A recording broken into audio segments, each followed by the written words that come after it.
Saudações rubro-negra, bora para o Globo Esporte de hoje, pessoal, e também bora assistir aqui o programa do Troca de Passe, bora ver tudo o que aconteceu, no jogo do Flamengo e Lanús, as últimas informações do Flamengo, e o Globo Esporte aí que tá recheado de notícias exclusivas do Flamengo, pessoal. Então, fica até o final do vídeo que eu também voltarei para dar a minha opinião e assim trazer mais informações para vocês, torcedores. Mas antes, pessoal, inscreva-se no nosso canal Giro do Flamengo, deixa muito like nesse vídeo, ativa o sininho de notificações e também quero passar os créditos aqui para o Globo Esporte e também para o Troca de Passe da Sport TV. Vem comigo e bora conferir aqui essa matéria que tá muito boa. Olá, muito boa tarde para você, Globo Esporte, chegando com o primeiro jogo da Recopa Sul-Americana. O Flamengo jogou mal na Argentina e perdeu para o Lanús por 1-0 para ver o gol do jogo. Foi marcado de cabeça pelo atacante Rodrigo Castilho aos 31 do segundo tempo.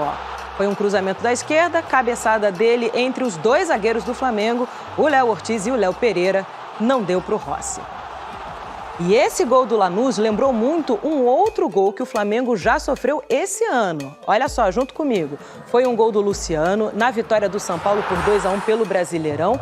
Cruzamento no meio da esquerda para o meio da defesa, entre Léo Pereira e Alexandro dessa vez. Aí o gol de cabeça do Luciano, igualzinho a esse do Lanús, não é não?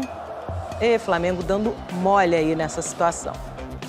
E um dado impressionante é que o Flamengo só deu um chute a gol no jogo todo com o Everton Cebolinha. Foi ainda no primeiro tempo do jogo, depois do passe do Arrascaeta, ó. Ele chuta em cima do goleiro Losada, não consegue fazer o gol, o Everton Cebolinha. A última vez que o time chutou tão pouco no gol já faz quase um ano. Foi em março de 2025, no empate em 0-0 com o Fluminense na final do Carioca. A derrota para o Lanús foi a sexta do Flamengo em 12 jogos no ano. São apenas 4 vitórias e mais 2 empates. O time já sofreu 17 gols. O único jogo em que o Flamengo não tomou gol em 2026 foi contra o Vasco. E a gente fala tudo isso para entender como é que está a situação e não está muito boa nesse início de ano, não. Tem sido uma constante do Flamengo em 2026. Explicações após o jogo sobre o que não está dando certo. O torcedor tem razão que a atuação foi abaixo. Em espanhol, Arrascaeta disse que é preciso admitir que o Lanús foi melhor, que o Flamengo não esteve num grande dia e que nada saiu como eles tinham planejado nos treinos. É preciso reconhecer que não jogaram bem, concluiu o meia. Reconhecer que não estivemos bem. Sabemos que fizemos jogo pouco abaixo. Do que todo mundo esperava, do que a gente também esperava. Ninguém gosta de perder, ninguém gosta de sofrer, mas é uma final, não tem final de fácil. Nem a estratégia de ter poupado alguns titulares contra o Botafogo resultou em um Flamengo mais intenso na Argentina. Com a bola realmente não tivemos finos, né? Com a bola o campo estava seco, fazia muito vento. Tem todo esse detalhe, os jogadores não se sentiram confortáveis, também mérito do adversário, o que eu falei, os movimentos coordenados de ataque não funcionaram, porque nunca estivemos confortáveis com a bola no pé. Arrascaeta e Paquetá foram titulares, enquanto Pedro começou a partida no banco. Luiz Araújo, Carrascal e Cebolinha completaram o setor ofensivo. Mas continuamos faltando o que para mim é essencial para desbloquear um tipo de jogo assim, que é a profundidade. O Flamengo ele não conseguiu ser Flamengo, isso incomoda você jogar dessa forma, né?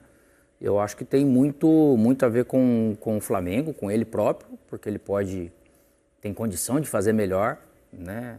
Só o início da temporada ou não, mas o fato é que vai passando o tempo e naturalmente vai trazendo essa ansiedade, essa agonia para ver quando que vai começar, né? De repente jogar tudo aquilo que o Flamengo pode jogar. Mas o Lanús ele complicou bastante as coisas para o Flamengo também, né? Tem mérito do Lanús nisso. É um time que traz sim essa qualidade, essa capacidade na questão da bola parada e vai buscar esse tipo de jogo.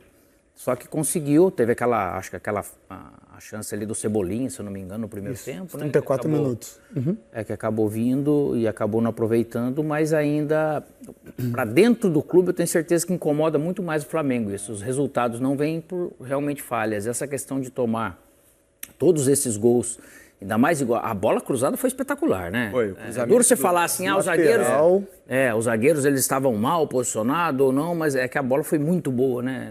Nesse sentido. E não é o normal do Flamengo realmente não ter esse protagonismo maior e tomar tantos gols como está tomando. Então tem que ligar o alerta, vai ter que jogar melhor aqui dentro de casa.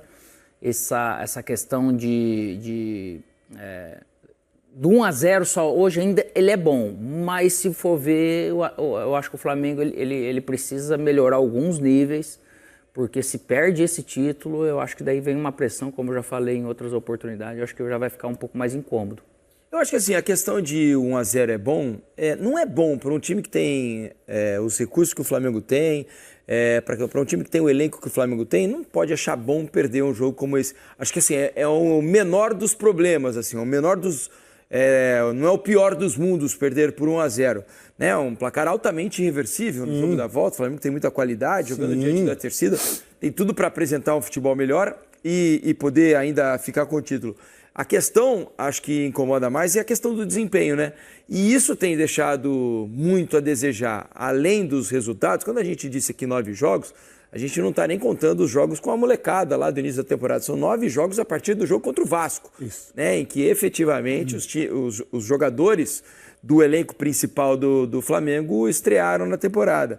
E está custando um pouco. Não quer dizer que daqui a pouquinho, a partir do jogo que vem, por exemplo, o Flamengo não começa a engrenar, empilhar vitórias e jogar muito bem, porque é muito possível que aconteça. Mas até agora a coisa está meio encruada, né? Assim, no jogo contra o Botafogo, que foi o último jogo do Flamengo, só 3 jogadores começaram a partida, que começaram o jogo hoje. Carrascal, Pulgar e Paquetá. Então, assim, é um time que estava descansado para conseguir competir para o nível que esse jogo exigia. O time estava descansado, vamos dizer assim, para ser muito claro.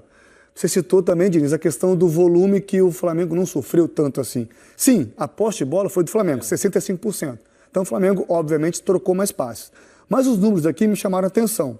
Foram 17 finalizações do Lanús. Vou mostrar aqui os números. Tá aí já? Vamos, tá aqui prontinho. Desculpa. E aí você pode até falar o que você ia dizer depois de ver os números. Eu estava vendo aqui pelo SoftScore, né? Isso. Essa era o meu dado. Aqui, ó. Os números do jogo, 61% a favor do Flamengo, 39% para o Lanús. 13-8 em finalizações para o Lanús, 5-1 em finalizações certas. Veja que o Flamengo, com todo o seu poderio ofensivo, só finalizou uma vez na direção do gol, exatamente o chute do Cebolinha de esquerda na frente do goleiro. Passes certos, 480 do Flamengo, 233 do Lanús, mas veja a quantidade de escanteios, né? Que é um indicativo de que o time esteve muito à frente, próximo à área do adversário. 12-3 para o Lanús. Desarmes 7-14, faltas cometidas 15 para o Lanús, 12 do Flamengo. Então, assim, mostra que o Flamengo, apesar de ter tido mais a bola, incomodou pouco o goleiro adversário, né, Ramon? Quanto tempo a gente não vê o Flamengo finalizando uma vez no gol adversário? É muito pouco. Isso demonstra muito o que foi o time hoje, né? Repito, essa questão de pré-temporada, ela já está passando do ponto de falar, já deu isso aí. É mais uma questão de desempenho individual mesmo, de leitura. É claro que o Lanús hoje iria jogar de uma forma para suportar a pressão do Flamengo. Claro que o Flamengo teria maior posse de bola, mesmo jogando fora de casa.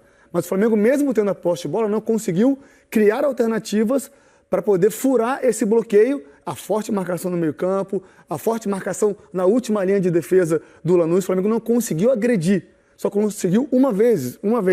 Quando eu fizer aqui a mesa tática, eu vou tentar demonstrar para vocês que foi nessa associação Paquetá, Arrascaeta, Cebola, a bola chegou no gol, o Cebola não conseguiu finalizar com perfeição. Mas é muito pouco para uma equipe que fez o que fez ano passado, é muito pouco para uma equipe que tem o elenco que tem e o técnico que tem. Eu estou com o Alex. Eu acho que se não vencer na semana que vem, já liga um alerta e uma pressão muito grande lá dentro. Saudações rubro-negra. Então essas aqui foram as informações do Flamengo de hoje, com o Globo Esporte aí, né, do dia 20/2 de 2026, com notícias exclusivas, né? E eu quero saber já, pessoal, de antemão, a sua opinião. O que é que vocês estão achando dessa atuação do Flamengo desse começo de 2026? Também, pessoal, notícia aqui exclusiva: Flamengo tenta a contratação aí do Igor Jesus, né? Não desistiu do atacante. E eu acho que para esse momento seria muito bom, né? O Flamengo trazer um atacante, já que a equipe está precisando urgentemente aí, né? Apesar de ter alguns reforços muito bons, como Paquetá, Samuel Lino, né? Outros jogadores, o Flamengo não está conseguindo jogar um bom futebol nesse começo de 2026. Então, eu já quero saber a sua opinião. Com a chegada do Igor Jesus, daria um outro ambiente para a equipe do Flamengo? Deixa aí nos comentários a sua opinião. Lembrando que o Igor Jesus pertence à equipe do Nottingham, né? Ele jogou ontem, fez gol contra a equipe do Fenerbahçe, então vem se destacando. E eu acho que para o Flamengo ali seria um jogador muito importante, né? Seria uma grande contratação aí pro decorrer da temporada, né? Já que o Pedro não vive um bom momento, os atacantes do Flamengo tudinho não vivem um bom momento, o Flamengo não tá tendo hoje no momento, né, aquele goleador como teve na época de Gabigol, no auge do Pedro. Então o Flamengo está precisando urgentemente da contratação sim de um atacante. E o Igor Jesus, na minha humilde opinião, seria um grande nome, um grande reforço para o decorrer da temporada, né? Um cara que chegaria voando para a equipe do Flamengo, já que, né, se destacou com a camisa do Botafogo, sabe como funciona o Campeonato Brasileiro, Copa Libertadores. Então ele chegaria para poder, né, comer a bola na equipe do Flamengo. Deixa aí nos comentários a sua opinião também, se vocês gostariam dessa contratação do Igor Jesus no Flamengo. Comente aí, deixa a sua opinião, que é de extrema importância, pessoal. E lembrando, pessoal, compartilha esse vídeo aí com 1, 2, 3, 4 amigos flamenguistas. Deixa muito hype nesse vídeo, pessoal, para poder estar engajando ainda mais o nosso vídeo e estar elevando para mais torcedores flamenguistas. Inscreva-se no nosso canal Giro do Flamengo. Essas aqui foram as últimas informações, né, desta sexta-feira badalada, depois de uma derrota para o Lanús pela Recopa. E eu quero saber, né, deixa aí nos comentários muito, bora debater. Inscreva-se também no canal e até os próximos vídeos do Flamengo.